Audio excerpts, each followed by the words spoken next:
What do you do that other therapists, would you say, in the industry don't do?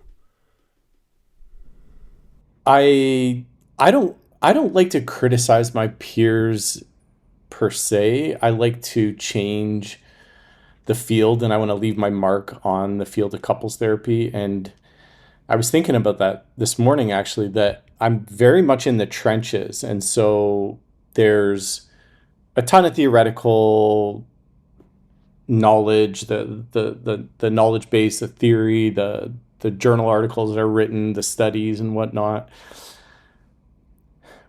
But in the same sense, as much as that's all well and good that we go through, that we have these, we call it the peer reviewed process or the evidence based practice or the commitment to clinical excellence, whatever, however you want to like couch it.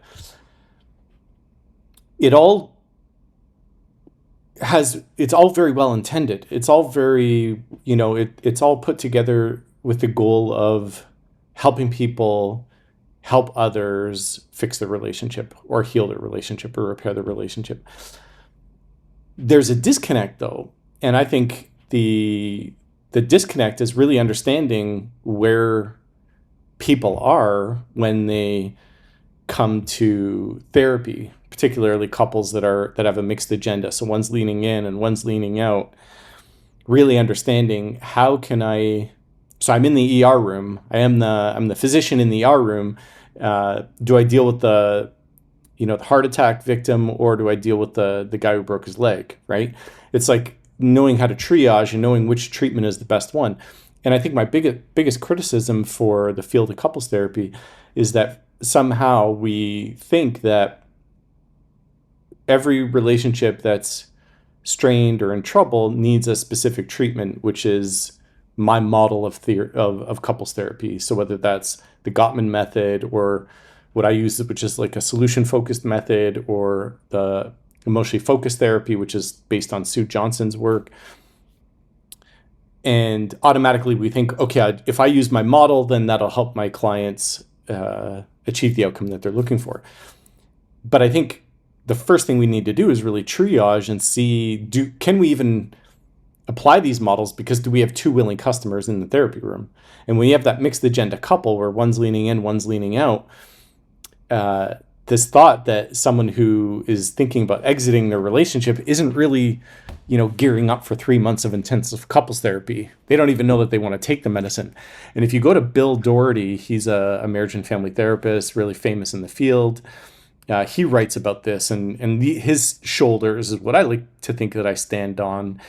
And I've used his discernment counseling, which is what he calls it, and I've built my own, what I call the marital inventory. So I help couples do a personal inventory of how they show up in their relationship. Then they together do a marital inventory, which is what Bill Doherty would say, having a look at the relationship, not just the bad, but also the good, to then decide on the third aspect of it, which is, do we have enough gas in the tank to want to repair a relationship, essentially? And and so that to me is important. That's kind of where I like to start. But where I think there's a more, I don't want to say like intended, nefarious, intentions that are meant to keep a couple locked in the therapy process, whether they're, because to me there's like a conflict of interest.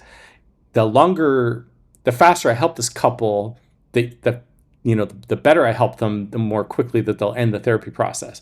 If I keep them in a state of acrimony, talking about what's not working in their relationship, I know they're going to be coming back next week. And whether or not this is something that a therapist is consciously aware of, it's just the reality that a couple that is arguing in the therapy room or in the therapy process is likely going to come back next week because they're not really going to be seeing much progress. And so this is where I think a lot of the models fail, because a lot of the models are problem focused. They're asking the couple, tell me about your problems last week, and then we'll process them, and then we'll move on to next week. Well, you'll do that for a year and you'll make very little progress. And which is why I choose a solution focused approach.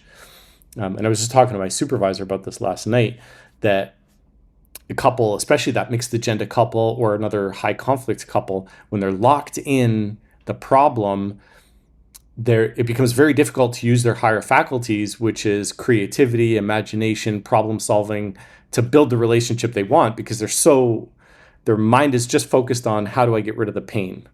How do I get rid of the emotional pain? Now, if I'm the therapist and I'm fanning the flame of that emotional pain, I'm not doing them a great service. And I think this is what a lot of therapists, whether intentionally, but I think it's more likely unintentionally, they have good intentions, they want to help, but they keep fanning the flame.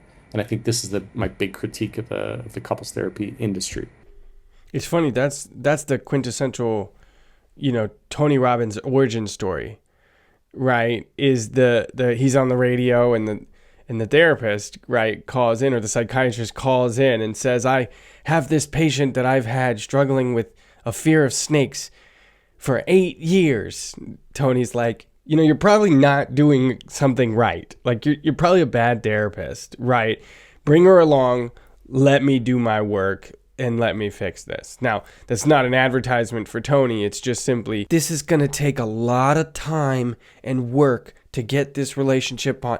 That's just their limiting beliefs of how quickly things can turn around, right? So it's interesting that you say that. Going back to fix and process. Now, there are a few words that you have fully removed from your marriage that you talk about, that a few of them I was like, oh, that caught me off guard. Tell me about some of those. Well, I think the first place to start is needs. And so now, just because I've removed these from my marriage, I'm still a native English speaker, so they still come out. It's still societal, but every time I hear myself say them, I correct myself and I say, Jonathan, you sound really ridiculous. I can't. I mean, I talk to people every single day. I'm doing probably like 25 hours of therapy a week with couples, coaching, various forms, group calls, discovery calls. I'm talking to people universally. People think in terms of getting their needs met, right? Now, the minute I hear that personally, I want to shut down, run away, and go in the opposite direction. So I've never met anyone that loved hearing from their partner that they're not meeting their needs, that their job is to meet their partner's needs. So needs is like this horrible, icky, I think it's worse than scratching your fingers on a chalkboard. You know what I mean? Your fingernails on a chalkboard. It's like, no one likes to hear the word needs, right? So I realized that we just need to banish that, because, and I take it back to children. So children don't walk around saying, I need to feel loved, I need to feel a hug, or I need a hug, or children, and I have a 12-year-old and an 8-year-old, they walk around and they tell you what they want. I want ice cream. I want to go to the movies. I want to go to Crazy Park, which is like this outdoor or indoor, like crazy jungle gym place that my kids want to go to.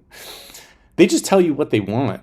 And it's adults in their lives denying them for years and years and years what their deepest desires are and what their wants are, that now all of a sudden that child turns into a teenager, a young adult, and says, oh, you know what, my wants and desires aren't worthy enough, so I'm going to convert them to a need in order to make them dire enough so that when I do finally get married or have a long-term relationship, that because I have a need, now all of a sudden, like, your job is to exist on this planet to fulfill my need, right? And so I banish that word need completely from relationships. I say, just speak in terms of what you want, right? You want to make love, you want to hug, you want to break, you want your partner to do the dishes. Just ask for what you want in the most clear, direct way possible, so that you're not beating around the bush trying to cloak your wants in needs just to get them validated. So needs is an important one. Another one is boundaries. Boundaries is a word I find is completely ridiculous. I can't even imagine between two people even using the word boundary to construct some type of, I don't know, wall around me to make sure that my partner was well aware of what they could or couldn't do, right? So that doesn't mean that you can't ask for what you want. I want you to call me. I want you to not go out for lunch with that single colleague of yours that keeps wanting to DM you, right?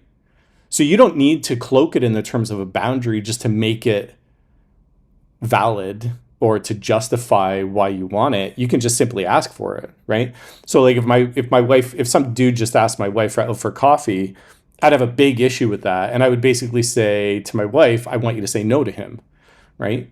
I don't need to say, I have a boundary that, so I like to remove some of this language. And maybe it's because when I was younger in my 20s, I studied logic, language, and argumentation theory. Maybe it's because I'm working on my fourth language. I'm a language nerd and a meaning word. And I just think that the word boundary just subconsciously constructs this barrier between two people. So I don't like to speak in terms of boundaries. And you mention things like fix and process and stuff like that. Those are less so, but for me, those are important too, just because I don't believe any relationship I don't believe the institution of a relationship can be broken. I think people can have behaviors that don't support a healthy relationship. I would have a big problem with anyone trying to take my wife out on a date or send her random DM requests. And this is the stuff that I believe people want to hear. If people don't want these things to happen and this is their value system and their belief system for their relationship, and they're somehow made to feel like there's something wrong with them because they have these desires or these hopes or these dreams for their relationship and the way they want their relationship to flow and operate, yet they're getting these mixed messages around the world that no, this stuff is okay, or like passwords on phones. If you're the type of person that says, no, I don't want my spouse or my partner to have their phone all locked away that I can't see it, that doesn't make me feel good. It doesn't build trust. And you got half the world telling them, oh, it's your problem. You're just insecure and your spouse is entitled to their privacy. Right. I think this is where the shame comes from. And I think this is where the guilt comes from. And I think when I put out this stuff that I put out, my value system, my belief system, I think this is what people want to hear. In the Bible, it says the two become one flesh, right?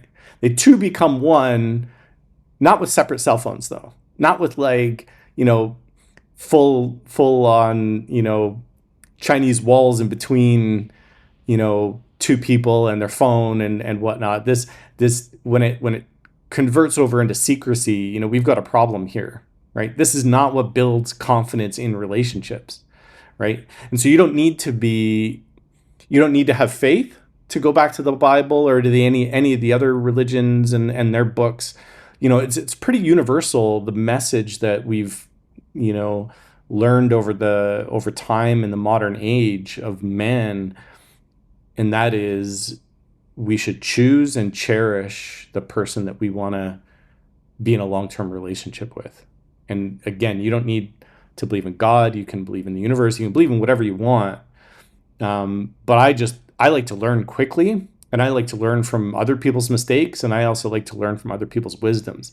And so if it's telling me in multiple different forms that you want to unite, you want to choose and cherish one another, and to me that means everything open, phones included, then I think this is the direction we need to move in. And I'm not going to make the mistake of trying to build a wall of privacy around my life to keep it separate from my partner.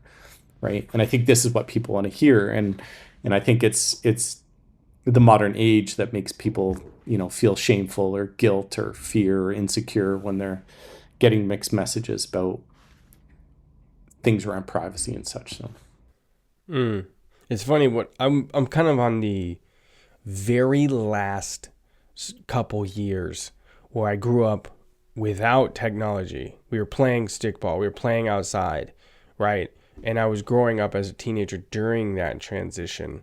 When you see the movie and the kid slams the door and locks the door and he won't give him, it's like, it was always funny to me now with my family now, but also growing up to our, my immediate family, because it was like, that's not how this conversation goes. You don't just get the ability, no, I have access to everything. Now listen, I'm not a weirdo. My parents weren't weirdos. They were respectful, but at the same time, there was a hard line that was if I want access to your phone, which I'm not going to be weird about every hour or day or Mm-hmm. whatever. Mm-hmm. Mm-hmm. But when you show me hesitancy, now I go, why? By the way, if you don't want me to turn it off, now I want it. Like it's one of those Yeah. things where Yeah. and Yeah. it's really weird to see and to grow up with that transition. And now you're seeing people that grow up with phones bring those same transitions, which is kind of what you're describing now, into their relationships, right? With the rise of social media, the whole idea of like, go back through your partner's, all of their stock. What do they call it? Facebook stock. Like Facebook stock, Instagram stock. We go through all of them and call their exes, and you delete this and you delete that, and you're like, oh my gosh, okay. So I really like the way you worded that, and that simple but powerful reframe from need to want. Like, hey, I want to have access, not because I even want access. I just want to know that I have your whole being, your whole heart, and your trust. That if I do have that moment of weakness or insecurity, you're not going to fuel it with like obsessive resistance, but instead it's like total openness. Hey, of course. And now it's not sprouting into something bigger and weirder. And I think that's a mutual understanding that people need to have from the beginning, For right? sure. So for people, when they first get into relationships, before they tie the knot, before they make lifelong commitments and jump into different, aspects of their relationships and take it to bigger levels, like what are the types of conversations that teens or young adults should be having? Because I just feel like so many people do not bring simple conversations to those relationships. What do you want out of life? What are your values, right? I mean, what faith, right? Like, did you have faith? Did you grow up with it? Do you want it? Do you not want it? What are some of these expectations about what your life is? Because that's what relationship is. It is a commitment to live a life together in partnership, right? But why do we not have these conversations? And in your opinion, what are some of those things that just you got to talk about? Well, I think the a really big one is this sense of commitment and security. And a lot of young men, for example, I know a lot of young men who are like you'd call them players. That they're just out to try and get a bunch of girls, and then they find the one that they really like. And I had a guy um, in his early 30s. He met a really good girl, but he was so afraid of her because he loved her. Like this was the first girl that he was like, she could be my wife. But that scared him so much that he then, like cheated and broke up with her. Well, he didn't technically cheat. He broke up with her and then very shortly after was with another girl. But he still didn't want that other girl. He still wanted the one girl, but he was so afraid of her because what he was basically afraid of was giving her his heart that she could just destroy and rip apart, right? Uh, and so this goes back to that sense of secure attachment, and it's important. But I just don't think people need to label themselves as insecurely attached or securely attached. What I would rather, because that's just diagnostic language. I'm insecure. I'm anxious avoidant, right? Like all these catchphrase buzzwords and pop psychology that originated in the peer-reviewed evidence and in journal articles and stuff like that, and now is being co-opted by. I get a DM or an email from someone pretty much every week saying, "I'm anxious avoidant. My partner's insecurely attached. Can you help sort out our problems?" Like everyone's it's like ADHD. Everyone's just self-diagnosing Well, it's themselves WebMD, constantly, right? right? WebMD. I have It's so this thing WebMD. on my skin, and it's obviously this random house disease I saw 15 years ago. Anyway, But instead, people just need to lean into these more difficult, challenging conversations, such as, I really like you. And from time to time, because of that, I'm afraid that I could get hurt, that you could turn your back on me, lose feelings, not choose me, not cherish me. We could be at a party and you could be talking to another guy or another girl, and that's going to threaten me. and you don't have the same issue that I do, I would really like to be able to come to you and just say, I need some reassurance. And this is the direct, clear communication I try to teach people. If you could just go to your partner and say, I need a hug. I need you to remind me you love me.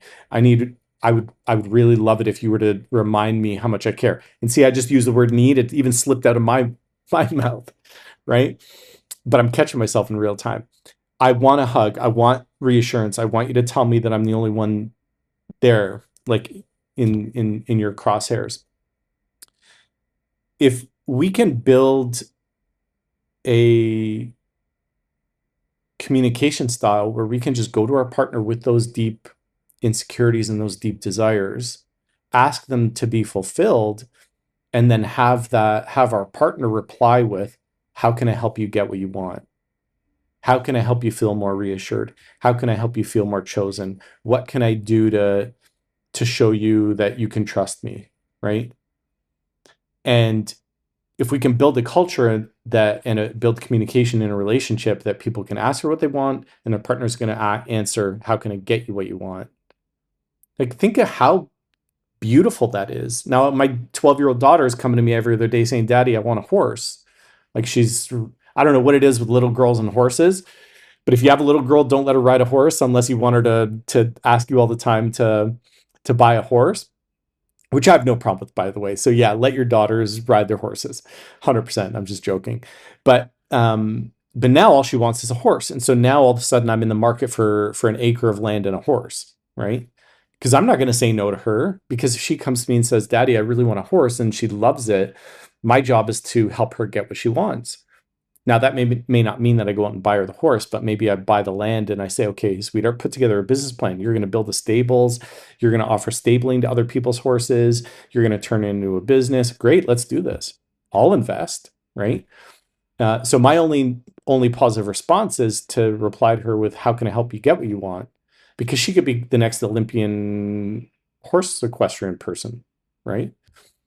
And so I think what we need to do, the conversations you're looking for, is I think the conversation should just be, how do you ask for what you want, and your partner commits to helping you get what you want. It seems so simple, and I'm trying to figure out. I'm a little bit on a mission, like I said, I was on this last couple years of technology not existing, being outside, playing stickball. I used to be, being punished was you're inside for the next week. Like that was being punished. Now it's the opposite. Dude, get out of the house. Go play ball. Go get scrapes. Go get, go cut your knee. Okay, it's normal. It's healthy. It's good. Let's go. Get out of that. That's a whole thing. And I'm mentally trying to prepare myself for when my kids get old enough to be doing this, but not needing to be able to be an example for them that that's what they want to do by default, and not keep them in the Stone Age, but also not have them have, what's the average? I think the average today, part of me wants to Google it, but it's like over 3 to 5 hours of screen time a day, not including the screen time that they usually have during school, which they now have laptops and iPads everywhere within school, and you're like, okay, so this is like 6 hours a day of screen time. What in the world, right? Because of that, you're seeing certain trends come back. That's fascinating to me. And I think open relationships are one of them. That's super prevalent more than ever now, at least in recent times. And polygamy. It's just being talked about regularly. Why? Any ideas why? Like, I get it. Okay, so like I understand in terms of like a sexual attraction. I'm not a fool. I'm a man, like I get it. But at the same time, I'm not interested. For me personally, in my relationship, it ain't a thing. It's not even like something I have to bring up because it's a given. And we've already, in other ways, inadvertently, we're pretty clear about that in terms of our relationship. Now, you hinted at that earlier for you and your relationship, but why do you think this cultural shift is happening specifically so recently, but also so strongly? I think I like the idea that that old saying. I think it's tough times make strong men, good times make weak men. I think the times are good. I think like the threats to our livelihoods are has never been lower. I think, aside from all the debt that people would go take on to go get jobs, like it's once you get some type of credentials. I mean, even if you don't get credentials now, you can go into the trades and get a job. Like jobs are everywhere, food is everywhere, supermarkets are everywhere, travel's everywhere. Like, we're living in really good times. And I think what people are seeking more is more pleasure, right? And so they're giving in to more and more pleasure. Sadly, I think you're seeing a shift. They say, the more you expose yourself to something, the high isn't as strong, and so you need to go to further extremes to get more of the pleasure that you're seeking, right? And I think we're moving away from the pleasure of taking our kids out to the park and running and playing soccer, right? Like I won't do that because that takes a ton of effort. But I'd like to open my marriage up to to mainline my pleasure into my vein by a Friday night going out with someone else other than my spouse, right? And and so I think it's just an insatiable pursuit of more and more pleasure. And again, it's way more nuanced than that, and I tend to stay in my lane. I talk about relationships between two people, committed relationships, and how to repair them. And again, I'm very much like you. It's not even polyamory, open marriages and stuff like that. It's not even on my radar personally. So professionally, it doesn't really occupy a whole lot of my time. I don't dedicate any time to it on social media. There's other experts and other people that live in that constantly. But I think if I were to just answer your question, I would say I think it's just it people want to mainline more pleasure into their veins and seek out even more pleasure. Mm. Caroline Fraser is a bodybuilder, and she used an expression I loved. Told her I would steal it, called super normal stimuli. Is kind of what you're talking about, like highly sugar, high calorie dense foods that are just like not normal, but super normal stimuli, and then getting the regular sweet potato with butter doesn't seem the same, doesn't taste the, kind of thing, right? And I think it's, I guess, the same way with screen time, pornography being on the rise, you know, like never before. I think I mean, every year they're lowering the average age. I think it's like 13 now, which is just absurd. Do you see a lot of that and deal with a lot of that between some of the couples that you've worked with? I definitely see a lot of influence of porn, and again, I see porn as just another form of self-soothing behavior, and I see a lot of that impacting sexuality and the physical intimacy between a couple. And I mean, among other things, I think it's a lot more complicated. I think I get a lot of people reaching out saying my husband's addicted to porn and has nothing left for me, has no desire of me intimately. And I think it's way more nuanced than that. It's not just because he's using porn. It then goes back into, what's wrong with your emotional connection that he is seeking out porn to inject that pleasure into his system. What is he not doing in the relationship to build more pleasure inside your relationship that he needs to go to porn, right? So it's far more nuanced than that, but I see definitely porn as like not so much a cause, but definitely more a symptom of a decayed emotional connection and ultimately physical connection between a couple. So yeah, it's we just live in an age now where it's like self stimuli. I mean, now these days, some people don't even leave their house. Like some people wake up, log onto the computer, work remotely, finish at 5, 6 o'clock. Uber Eats is right around the corner, and then they watch Netflix. Like maybe they get half an hour of vitamin D a day, right? So I'm like, good luck with that. Like that's not really gonna foster a fulfilling life or a deep sense of fulfillment, right? Mm.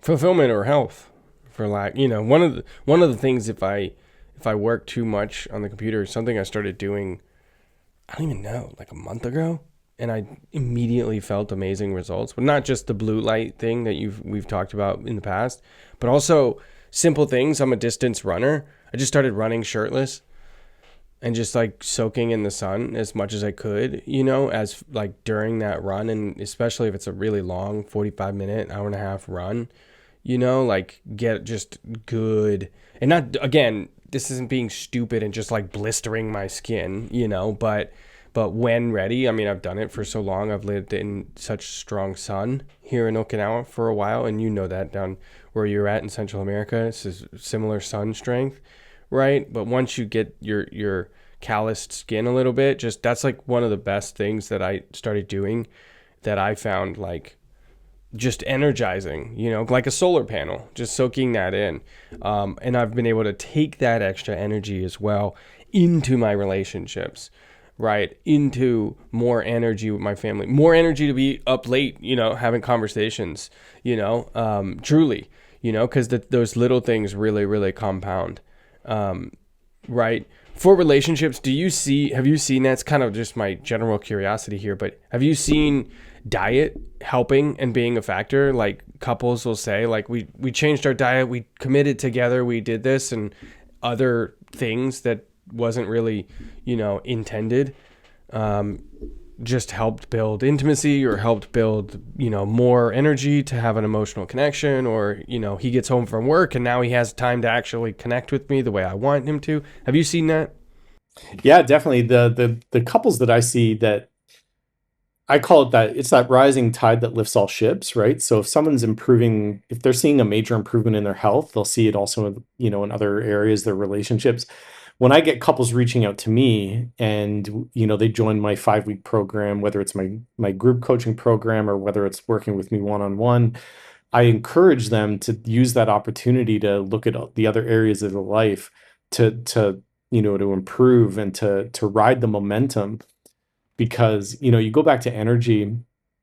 I was blessed with a woman who didn't build excuses around her lack of energy for our relationship. Now, my wife struggles with having a lot of gas left in the tank for work because she gives so much of herself to our kids, but she would sacrifice work to make sure that I still got the best of her, right? Whether that was through intimacy, whether that was through, date nights, or whether that was through time together on the couch, like whatever it is, she always found the, even if it was fumes, to make sure that, there was enough in her tank to give me what I needed or what I wanted. And there's that word need, what I wanted, right? So if I wanted intimacy, if I wanted connection, if I wanted to hang out, she always finds the energy to give that to me. And likewise, I do the same for her. And I think that takes a healthy lifestyle, right? It also takes commitment. Like when you decide to do something, you'll find the energy to do it, right? So if you decide you'll make love tonight, you'll find the energy to do it. It's if you decide you won't make love or that you're too tired, well, then you'll just find the evidence as to why you can't, right? So you have to just decide to do something, and then you always find the energy to do it. And we all know this, but people want to build these excuses or build these reasons why they can't do something, right? Now, if you're not leading a healthy lifestyle, then you're going to look for a lot more reasons as to why you can't do something than as opposed to why you can. So I definitely think health plays a vital role. And again, I'm quick to learn from other people's mistakes. So my dad died at 68. My grandfather died at 63. They carried on extra weight. I eat a plant-based diet because of that. They were both butchers and they died of cardiovascular disease and heart disease. I'm like, okay, genetics wise, that's not a really good diet for us. So I'm switching to the plant-based diet, and that works for me. So I'm learning from their mistakes. I'm not going to make their mistakes. I weigh the same I did when I was 18 years old, and it's 30 years later, and there's not a lot of men that could say this, in their 40s weigh what they did, but when they were in high school. And so, yeah, I think life is effort, right? Like health is effort, relationships are effort. You got to decide what do you want to be. And this isn't Jonathan the therapist talking. This is Jonathan the husband and the father and the man talking. I want to lead the best life possible, right? I want to be healthy. I want to be fit. I want to be connected to my wife, connected to my kids, and just give back to the world, right? And I'm not looking for self-soothing behavior. I get it. My self-soothing behavior is a little bit of YouTube. I probably watch a little bit of too many YouTube videos, which is a problem because it's probably like half hour a day, 45 minutes a day. There's so many people laughing. There's just so many people laughing right now. You're like, I eat an Oreo once a month. Oh my god, like into the egg. I understand. I hear you though. But we all have our own self-soothing escape time that we all need. But I don't know. I just think we got to be. Life is so darn short. Life is so short and so precious. We've got to build the best life possible, and the best way I know that is to have really clear and direct communication with your wife or your husband or your partner, whatever relationship you decide you want to have. And just get good at asking for what you want.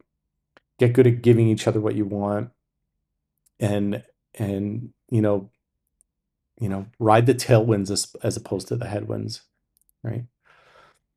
I see this trend happening of all we talked about the sexual orientations earlier as well and whatnot, but there's a massive trend just generally away from marriage as well, right? Do you see that continuing or trying to, even people that are currently in marriages, quite often they're like, you know what, let's just pull the plug on this thing. I want to be single again, whatever, and then want to go live the single life. Do you see that continuing? Especially with the online dating, and don't even get me started on the animatronics coming down the road not too long from now that everyone seems to be talking about at the moment, and the inevitability of where this is all going. Do you see it continuing, or do you see it like a pendulum's going to swing back where people are going to be like... I'm sure it's got to swing back. I'm sure people eventually will become less fulfilled by the speed dating, or what do they call it? It's like that fast food dating, or the online connections and whatnot. I think ultimately people deeply desire to be chosen and cherished, and the way you do that is by building a life together and spending time together. I do believe, though, that resentments make it really difficult to want to set aside your pain and build a better relationship. And resentments inside of relationships are the biggest cause of the breakdown in commitment. And I have no idea, like maybe all of this entire field of couples therapy and all of us couples therapists are just really snake oil salesmen. Like what if the reason why couples stay together is everyone's individual relationship to commitment?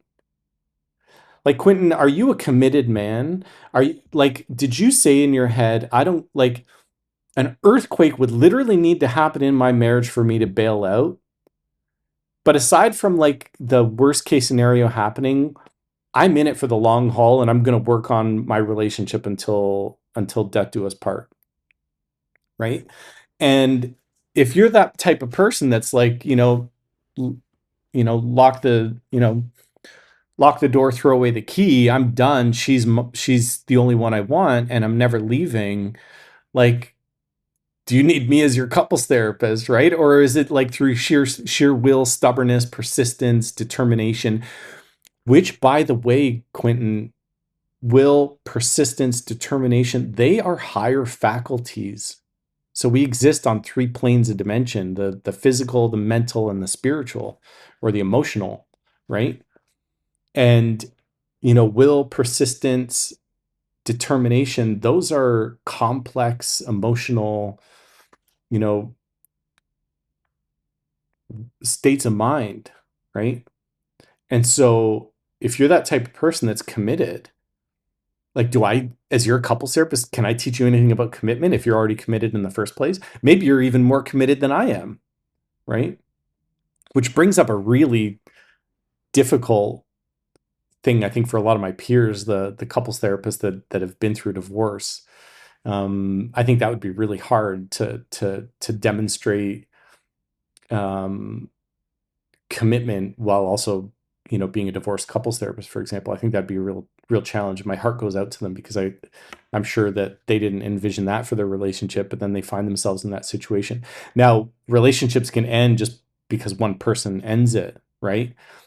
But when your calling card is teaching commitment, you got to be really careful about, what you're doing in your own life, right? And so I think it's a challenge. I think everyone needs to understand what their level of commitment is in life and what their relationship to being committed really is and really means, right? So for me, like literally nothing aside from, I think, only infidelity or my wife completely canceling the physical connection in our relationship. I can't think of really anything my wife could do that would make me leave her. You know what I mean? That would turn me away from wanting to work until death do us part on repairing our connection. Like, I'm not going anywhere, right? And they don't teach me that in school. No therapist could teach me that. It's just what an internal relationship I have with commitment. So I think everyone needs to explore and ask themselves, how committed are you? And if you want the best predictor of relationship success, and you asked, going back to those conversations you'd have with someone that you're dating, that you want to ask to marry, ask them and ask yourself and have a really deep conversation about, what does commitment mean to you? Are you the type of person that no matter what happens, you're staying? Or are you the type of person that, the minute things get rough, you're going to start, you're going to get a secret Instagram account and start, trying to get, that hookup culture or whatever. You're going to try and step outside of your relationship, because that's not commitment. You can't be loyal and say you're committed, but then also, or you can't say you're committed, but then not be loyal and step outside of the relationship, because you haven't committed to the, to the vows of fidelity and transparency and honesty. Right. So I think that's the most important question, is to understand everyone's individual relationship to commitment. Probably one of the biggest criticisms, if I use that word, but just one of the things that I've seen the most. I don't want to. Criticism is not the right word. Just, it kind of irks me. Let's put it that way. It just kind of grinds my gears a little bit about this whole conversation when people talk about, like, if you don't want to get married, look, I'm all about freedom. I'm like, as freedom as it gets. I can't, like, truly. Some would call me a libertarian, right? I'm just like, live and let live. I get it. So if you never want to get married, I get that. But a lot of times, especially in this influencer world, when people talk about that, they'll deflect from the question, and it drives me nuts. For example, you can see this everywhere, and that's the only reason why it came to my attention, is because it's so common now, where people will say, like, why don't you want to get married? And then they'll immediately deflect towards why other people shouldn't get married. Like, you don't know how to make money, you're out of shape, you're doing it. And I'm like, okay, great. I'm glad you just made the case about why the other person wasn't ready for the relationship. Why aren't you willing to commit, right? Or they'll say things like, well, I have the ability to take care of several women at a time, and I just think the root of that comes down to a lack of discipline. Because, like, great, you look like Hulk Hogan. You found discipline in that area of your life, but you forfeited the discipline, right, of pleasure or sexual desire. And they just haven't, and that's, again, live and let live. So you want to do your thing, all about it. But it's the cognitive dissonance that kind of grinds my gears. It's the way they respond, or when they're put on a pedestal for certain behavior with no clear rationale behind, and always deflecting. That's always made me go, oh my gosh, right? And that, I guess that would be in the red pill community, right? And the other thing that I see quite often is people talking about, like, I'm all about self-improvement. You can see the books on my bookshelf, right? I'm all about working hard, entrepreneurship. I get it, all of it. But I'm a firm believer, and I've had the ability to connect and know on a very intimate basis, people that have done very, very well for themselves. And every single one of them, not excluding even one, I'm talking about some of them are billionaires. When I ask them, what is the one thing? They have all said, you got to find the right spouse. When I was at the office until 2 in the morning, literally, they were supportive, knowing that I wasn't just abandoning them, that I was doing this for us, for a better future, and they would bring me dinner late at 11:30 at night, or they would, like, the amount of times that I've heard this at this point tells me, right, talking about like a wise man learns from other people, like, that tells me that this idea of put your head down, ignore all women, go make hundreds of millions of dollars, and then find yourself a high value woman. If it's me reading the signs, to quote like one of my favorite crazy relationship movies ever, Silver Linings Playbook, if it's me reading the signs, I'll tell you, I'm seeing the opposite. I'm finding people that married each other based on who they are and also who they want to be, and then grew together in partnership, settling into their roles, whatever that means, whatever those roles are, and then supporting each other along the way. That's what I've seen. And that's like the two things in this that I see that just makes me just go, hey man, if I was by myself, I wouldn't do it, but I happen to have a mic and I got to share my thoughts on it. I think both of those sides, deflecting from getting married, showing a lack of discipline in sexuality, having total discipline in every area except that one, and then at the same time, ignore all women and just get better and find a high value woman. Again, live and let live. But these two sides of the same coin, I got to tell you, I think they're bad ideas. And I think they're very prominent.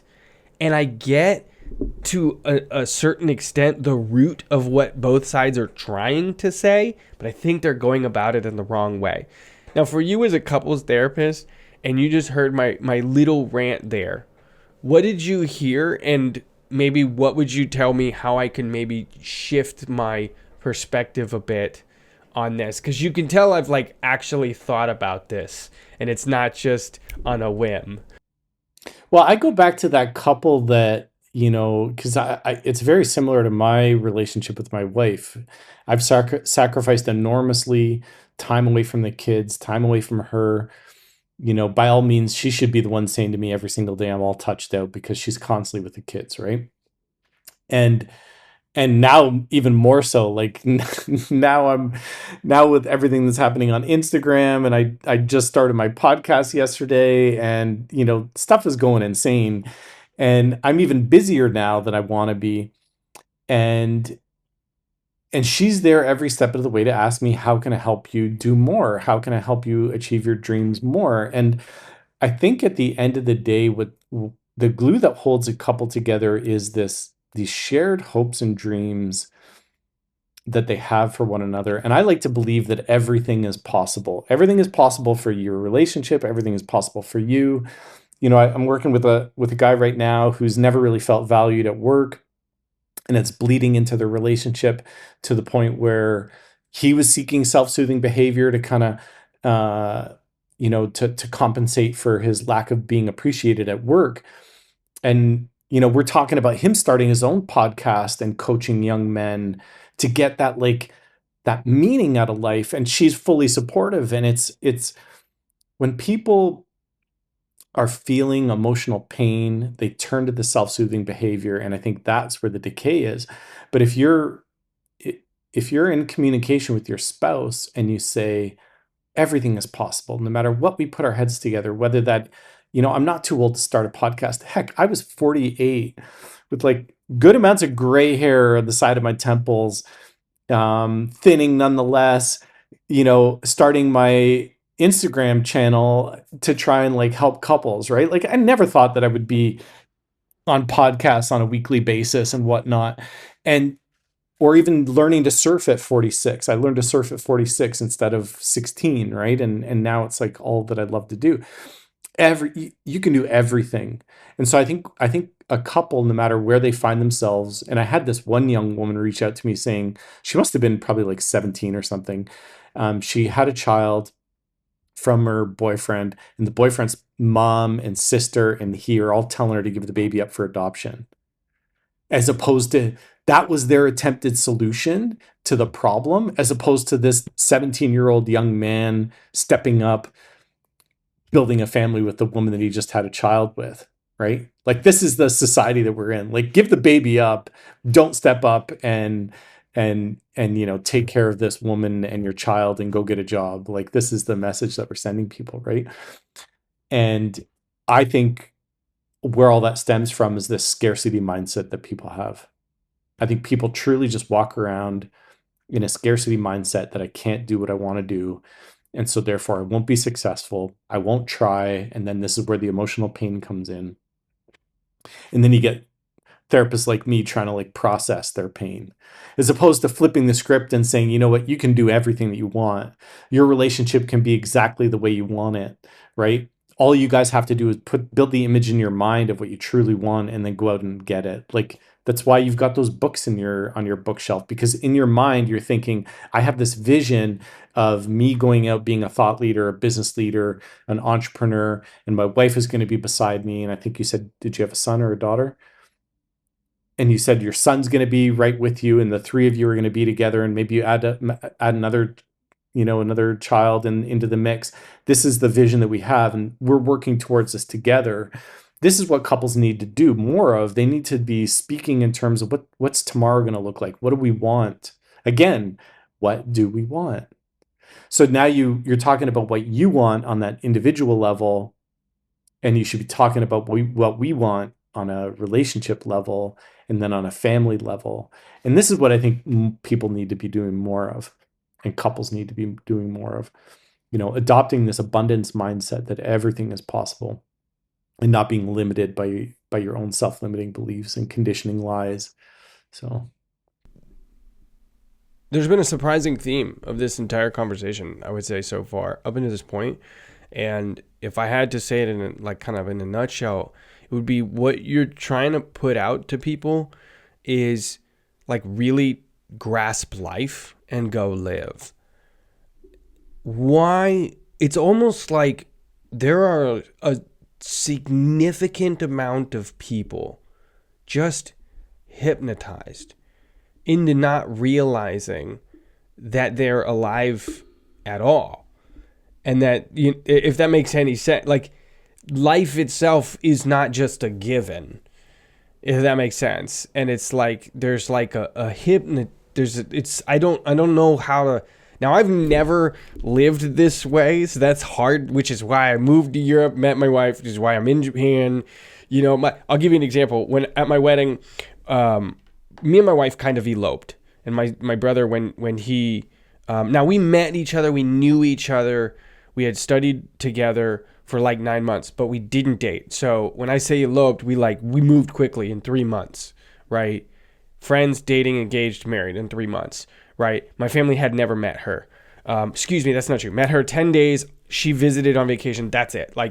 So it was like a very quick thing. And my brother at the wedding said, if you told me that Quinton was going to go on vacation to Japan and elope and get married, I would have told you that you knew him very well.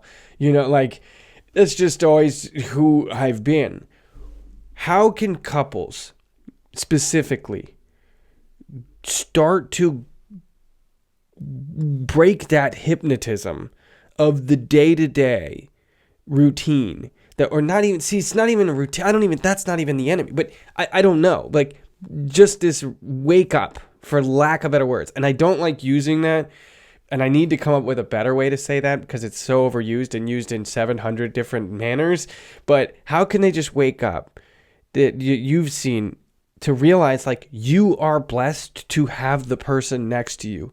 And if you're not, because it's an abusive or there's issues, there are different, there's a whole set of solutions on the side here that we need to go through. But if you guys are trying to work this thing out, and you guys if there's even the slightest bit of wanting to, you're blessed and you're alive and you get one life. in this body, regardless of your religion. They only agree on one thing. You get one life in this body, right? How do you get people to wake up from that hypnotism? Well, first of all, I think, and you'll love this, is that people need to reconnect with their faith.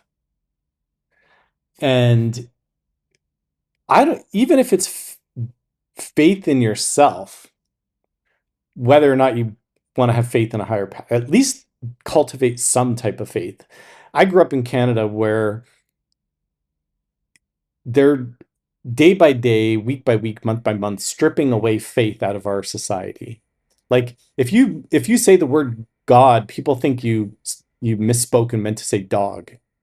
Like honestly, they've disconnected people from faith. And why that's a big problem is because if you have faith, then you must believe in something. And you must be able to believe in yourself. And I think what happens is when you strip away faith, people lose the ability to believe in themselves. And when you lose the ability to believe in yourself, you stop believing that you're capable of everything that you want, and you stop believing that you deserve everything that you want. And this is where the problem lies. Because I truly believe, now you've had a son, every woman on the planet that gives birth to a child will tell you that on that first moment that that child was put on her chest, that child had a personality. Instantly, they will say that that child had a personality. So that means that that child was already, had a mind of their own, right? Well, that personality doesn't change, between childhood and adulthood. We still have those bases, that foundational personality that we were born with, right? Those innate who we are, right? Some people call it a soul, right? Well, if we have the same soul, the same personality today that we did when we were born, have you ever met anyone that can look at a newborn baby and say that they weren't perfect? Every child that comes into this world is perfect. It's God's creation. It's the most beautiful thing on the planet. Now, that means if the child was perfect on the day they were born, and you're still that same person because you still have the same soul, the same personality, that means you must be perfect today. And that's how I view people. I view everyone as perfect.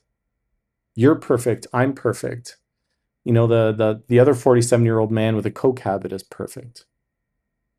Everyone is perfect. And if everyone is perfect and you have faith, then you must believe that you're capable of what you want and you deserve what you want, because perfect people deserve everything that they want. And perfect people are capable of getting whatever they want. And so people can adopt this faith in themselves that they're still a perfect, wonderful being, which is why I eschew labels like ADHD and bipolar and schizophrenic and all the stuff. All those labels are garbage, meaningless, diagnostic attempts to keep people locked into this belief that they're imperfect, right? So I reject all those labels. We can see ourselves as perfect, capable, and deserving. And if that holds true, then there's hope and there's optimism for building whatever relationship that we want, building whatever life we want. So I would tell people that when you can have faith in yourself and faith in God or your higher power, whatever it is, that you deserve and are capable of everything that you want, you will see hope and optimism come, and you will make change.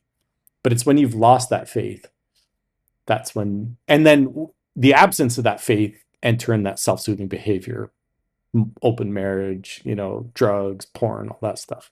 I think it's just essentially people that have lost faith in and this belief that they deserve and that they're capable of everything that they want. That's my sales pitch, by the way. That's the only sales pitch I have.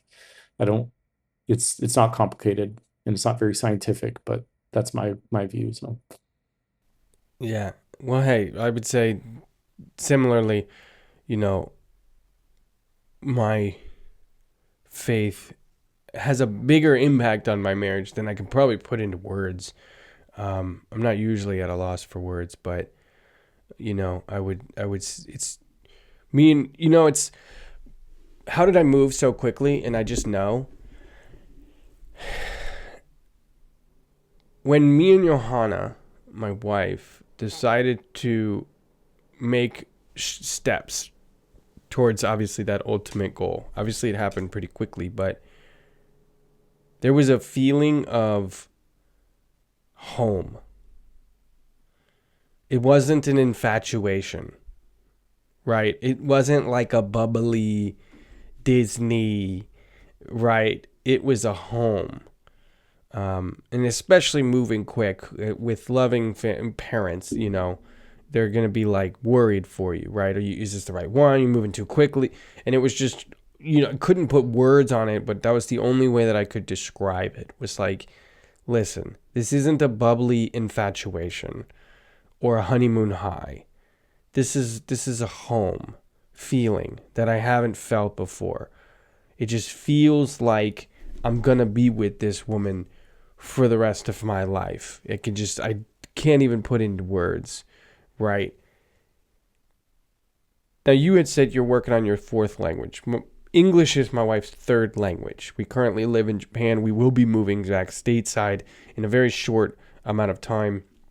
But we've been in Okinawa for the entirety of our marriage, other than some trips here and there. You want to talk about miscommunications. You want to talk about a lack of words to describe things. I mean, we've had plenty.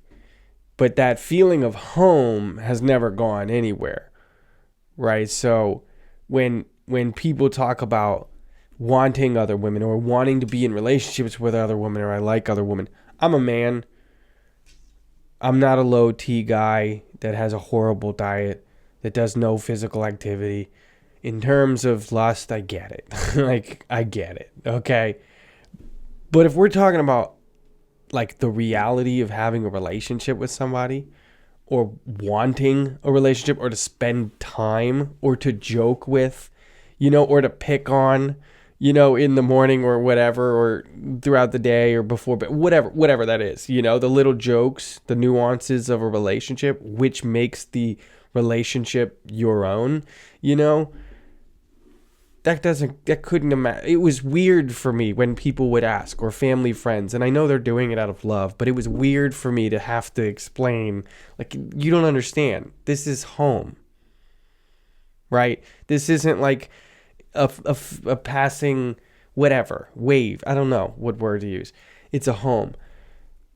For people that had that and have slowly felt home disappear, you have a program that is it's a 5-week reboot for people.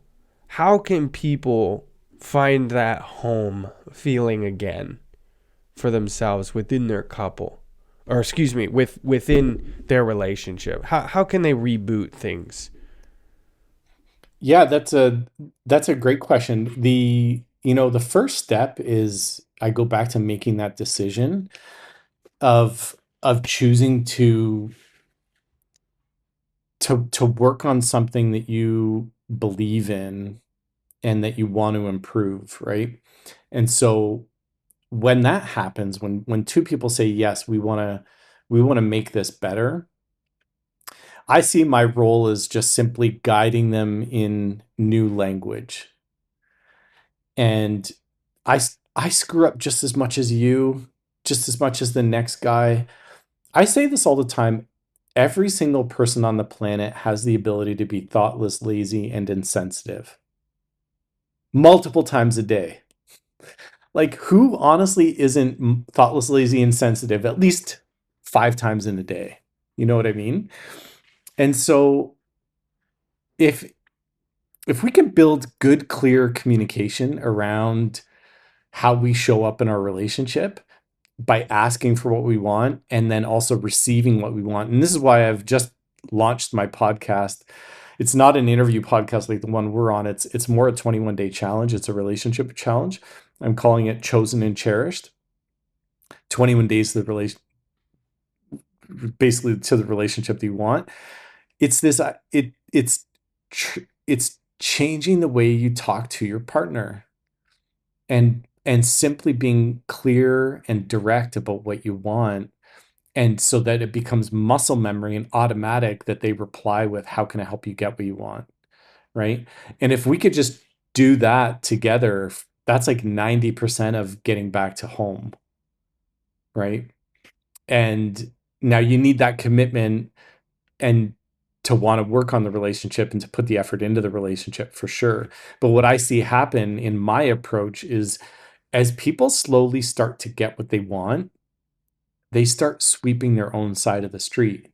So when they're thoughtless, lazy, and insensitive, they're asking their partner, how can I make it up to you? Now think of that phrase, that silly little phrase, how can I make it up to you? I'd really love to make love tonight. Oh, I'm too tired, but how can I make it up to you? Like, how beautiful would that be if the conversation went that way, as opposed to, someone slamming the door and storming off, right? And so it's just it. And the way I describe it to my clients is like, you could take a beautiful Ferrari engine and try to turn it on, and it won't turn on unless you add oil. And the only reason why I know this is because I bought a generator. We have a lot of power outages in our house. I bought this brand new generator, filled it with gas, tried to turn it on, it wouldn't start. Well, it won't start because it needs oil, right? I know nothing about, I'm not mechanical in any way, shape, or form, but the parts don't move unless you lubricate them. Well, this is what our language is. It's the lubrication to our relationship. So when I'm recognizing that I'm being thoughtless, lazy, or insensitive, and I can go to my wife and vice versa, and we can have a conversation about it, and we can improve the language that we use in our relationship, that's what oils the machine.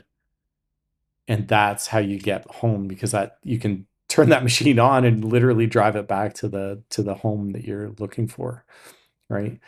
And I speak Japanese, I speak Dutch, I'm now working on Spanish. And you know even in language, when you're picking up a second or a third language and you're in that country, where the better you speak the language, life opens up. You start having small conversations with the hotel staff, with the airport staff, with people that you meet on the street, in the yoga studio and stuff like that. Like, life is better when you speak language. Now, I don't buy into I heavily criticize that book, The Five Love Languages or whatever. Because I think it's just a ridiculous book pointing out how couples are different than one another. And again, going back to pop psychology, WebMD, people will start diagnosing what their love language is versus their partners, and now all of a sudden they're just noticing how they're different from their partner. He speaks this, she wants this, and whatnot, and all that. It's just divisive. And I think the reason why that book appeals to so many people is because it's no different than society, left, right, up, down. Which side of the aisle are you on? All it does is create divisiveness. I'm not even remotely interested in how my wife likes something more than I do. It's not even remotely interesting. What's interesting, and I'll paint this little picture. Everyone has been to like the local park or the ski hill where they've run into that couple in their 60s that clearly went to the sporting goods store and they bought the his or her version of the same bike, except hers is pink and his is blue, or they bought the same ski outfit, or maybe they bought the same raincoats. You're on that hiking trail and they clearly went out this exact same day and bought the exact same outfit, just different colors. And there's a reason why that couple's still holding hands in their 60s and their 70s, is because they've cultivated sameness. Their question is, how are we the same, not how we're different. Now tell me, how is that any different than the Bible telling us to become one flesh? Because that's what I read into that verse, into the scripture. How are we the same? Right? So you want to get home, you want to get back to the place of home, start talking about how you're the same. Look for ways that you're the same. Ask each other questions about what your same goals are, what your same life would look like, how many times you want to be intimate in a week, right? How much money you want to save every month, where you guys like to go on vacation. all these things. How can you be more of the same?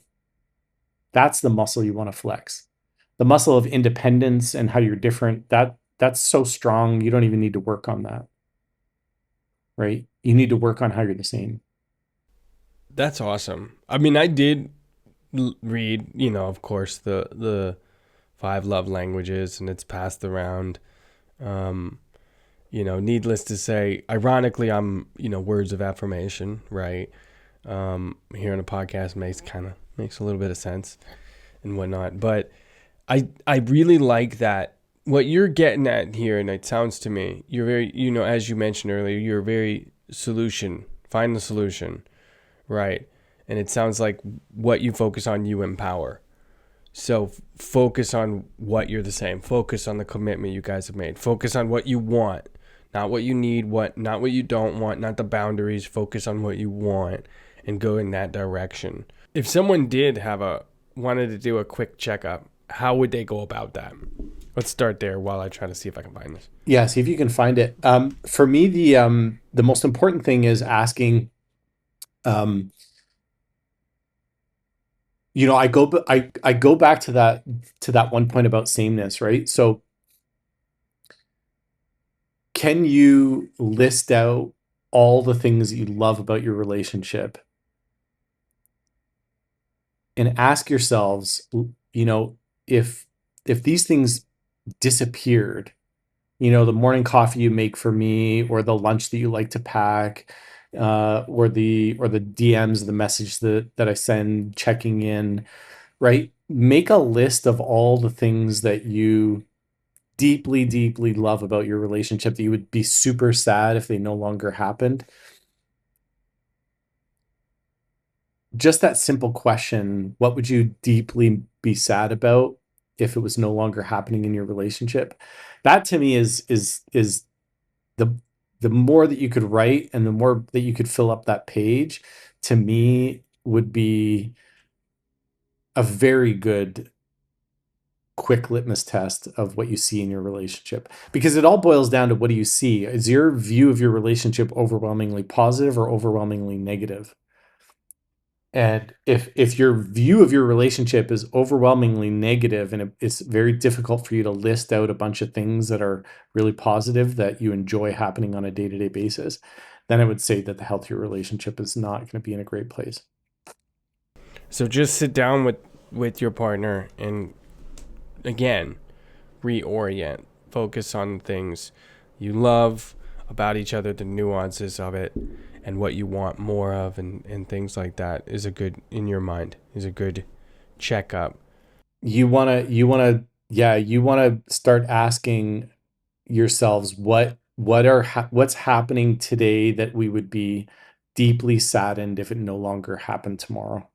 Have you ever heard of Donald Robertson? No. No, he's a writer. He's a cognitive behavioral therapist, and he started off in philosophy. He wrote one of the greatest greatest books that I have. Probably half of his sales have been me passing it around. Is How to Think Like a Roman Emperor.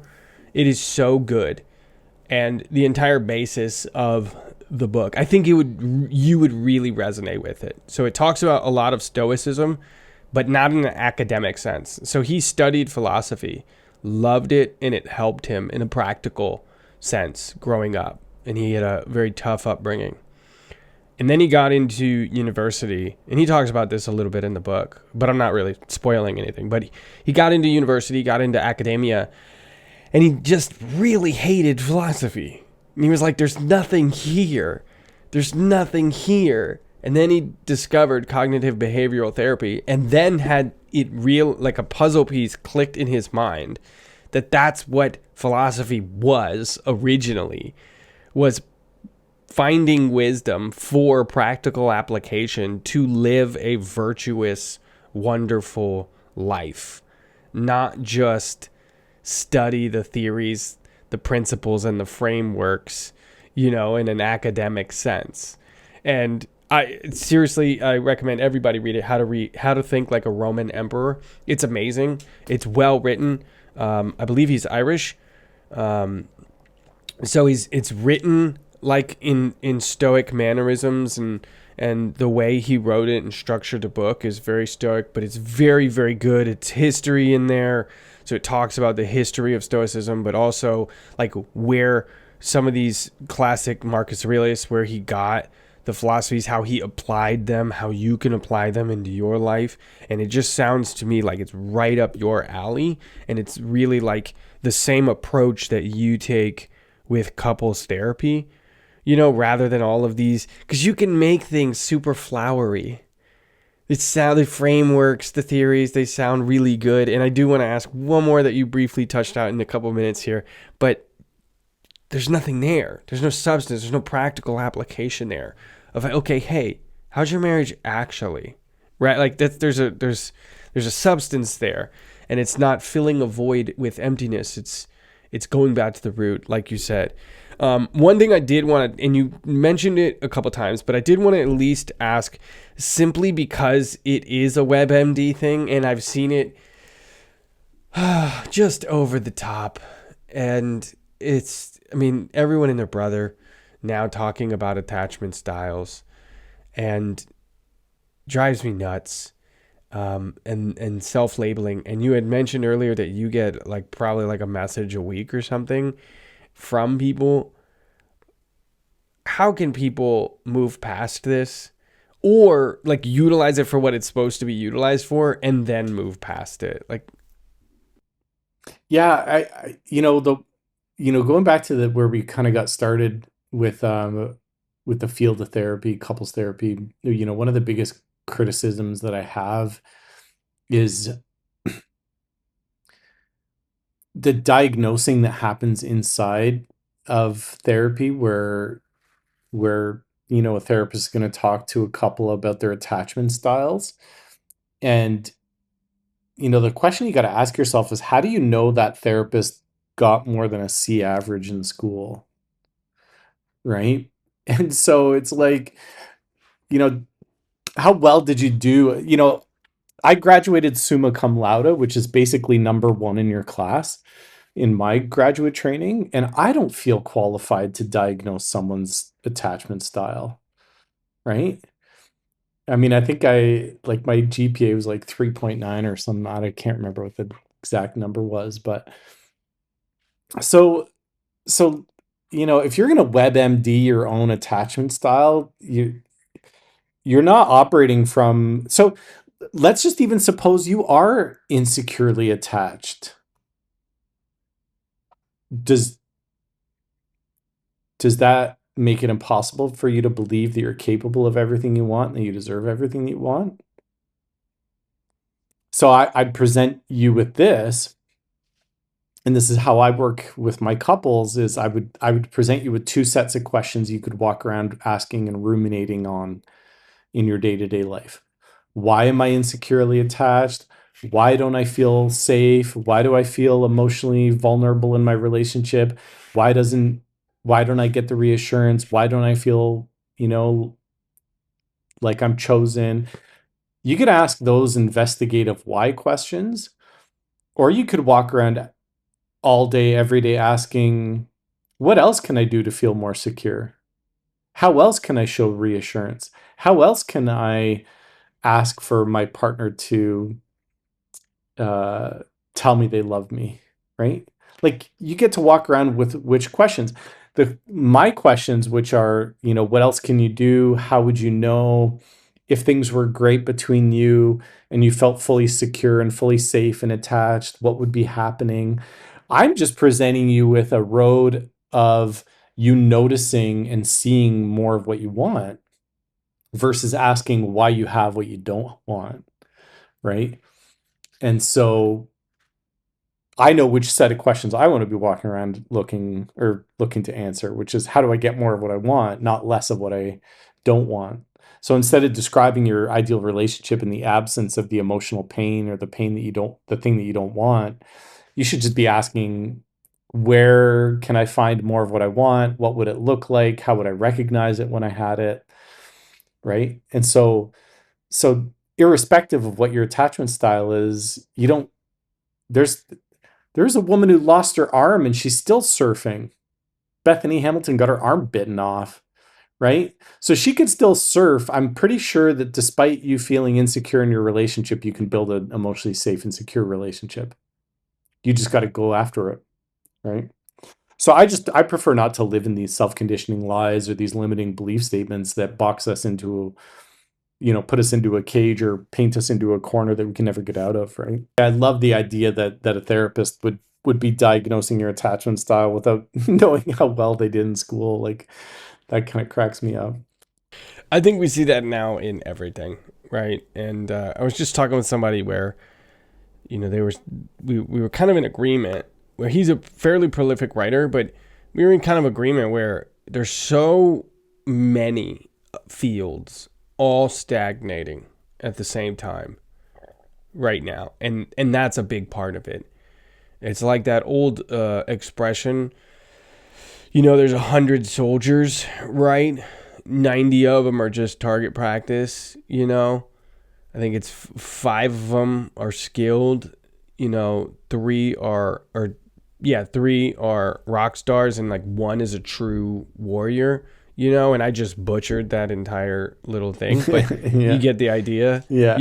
I think that applies to everything. Oh, for sure. That just applies to everything. There are people that are just doing it because they love it and they want to do it more.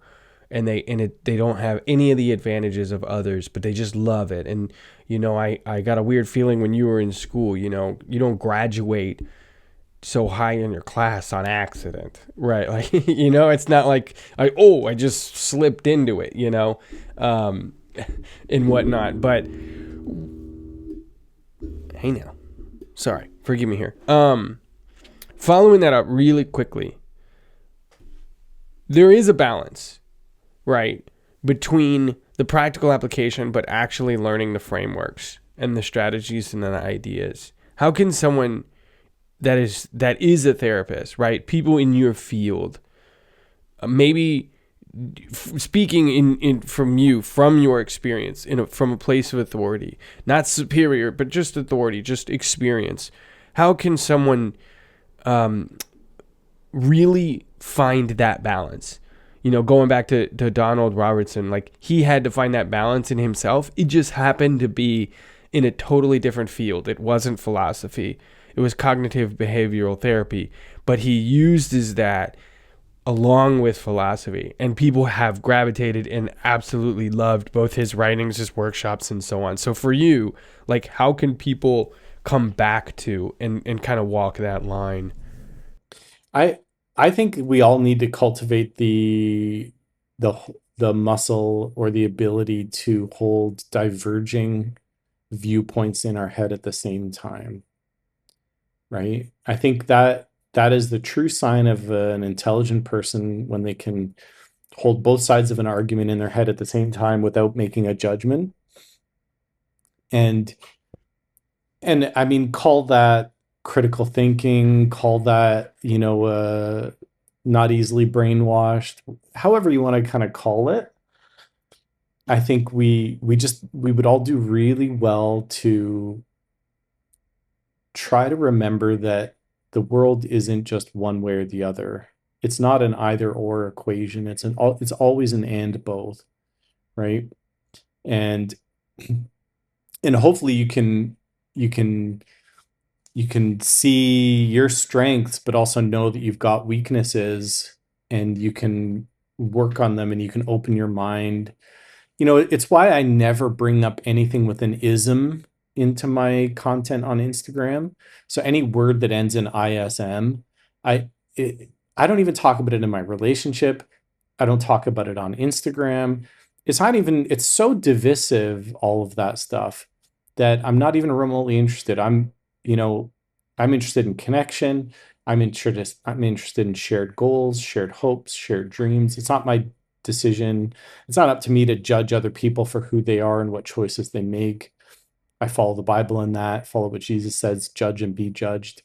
So that's not what I do, right? How other people want to live their life, by all means. As long as it doesn't hurt kids, I really don't care what people do, right?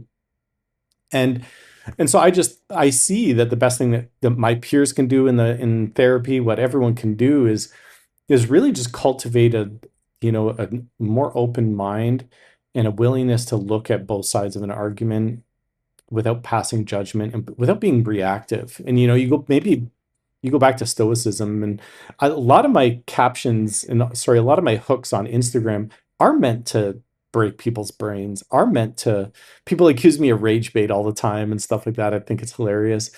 Um, and I write like that because I want to shock people's brain into thinking, you know what, there's actually two sides to this, right? Like, my my my hook today was like, I said it earlier, if you're all touched out, reply with an I'm all talked out. Like, like it's just meant to get people to think. It's almost comedy, actually. Like in the space of comedy, and maybe I'm just giving myself some ideas in real time to go watch more comedy to see how I can write better reels and captions and stuff like that. But just, expand your mind, expand your viewpoint, open your eyes up to different sides of the coin. Don't fall victim to mainstream media and hate your brother because they voted some way. Like, this is exactly what the powers that be want. They want us to hate each other, and we need to stop doing that. We truly need to stop doing that. And so I think that would be my thing, is to just cultivate a more open mind and learn different ways and learn different approaches. And my way isn't perfect for everyone. Like, I've had some people fire me as a couples therapist. I did one session with a couple 6 months ago, and they back in July, I think it was, and they said, no, we don't vibe with you, right? And my approach, anyone that says their approach works with everyone is lying, because they don't. I mean, even AA only works with 4% of the population. It's not perfect, right? Well, thank you so much for your time. We made it. We did it. We Yeah, got I'm through it. looking The at technology, it. The right? the It recording didn't. seems to be holding, so It didn't go down. Well, I want to thank you for your time. For the second time. I greatly, I love what you're doing. I greatly respect what you're doing, and that you're doing it in your own way is awesome and so needed. Um, so keep going at it and keep, grabbing life and living life. I know, you try to surf a couple times a day, which is yeah, like, it's been a while since I haven't surfed since. Yeah, because well, we're now in the city and we're getting on a plane on Saturday to fly to our next destination, which we don't know yet, but um, we're just kind of playing it by ear, and we're gonna travel. Maybe we'll end up in Okinawa, which I told you is where one of the places we want to go. Who knows? Maybe we'll get to hang out in person if we. Our please. plan is next year to start doing live retreats in the U.S. and start speaking and Oh, spending more that's time in the awesome. U.S. So That's super awesome. Well, if you do, please keep me posted on that progress and reach out I will anytime.